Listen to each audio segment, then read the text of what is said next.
In Guatemala, the Court of High Risk ordered the judicial recollection of 2 covered ditches in the military encampment of Coan, Alta Verapaz, as part of the process against an ex-commissioner from the military.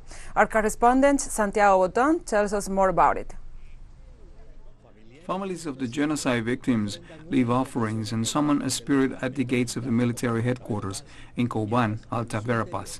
Meanwhile, inside the facilities, the court issues the judicial recognitions of 2 covered corpse pits.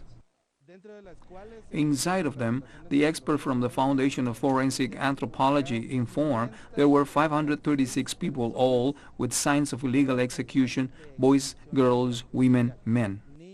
In total, 14 covered corpse pits were exhumed between 2012 and 2015 at the request of relatives and surviving victims of the genocide.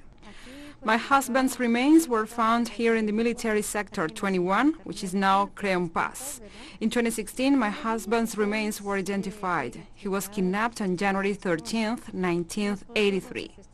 Among the 536 skeletons found, the remains of 3 farmer peasants from Tactic, Alta Verapaz, were exhumed. These bones paved the way for the trial against the military ex-commissioner José Manuel Castañeda Aparicio for the crime of forced disappearances. 6 years ago, he identified one of the 3 people who disappeared in this place. This is clearly an undeniable proof of his involvement with the responsibility of the state security forces, especially during the years of repression in the 1980s. Prosecutors of the public ministry and litigants have requested that the ex-commissioner be sentenced to 120 years in prison, a process delayed since 2014 according to the victims' relatives. We want justice, for justice to truly be here with us as survivors that we are of the armed conflict, and we want the state to take up its part again, to acknowledge its mistakes and to compensate the victims.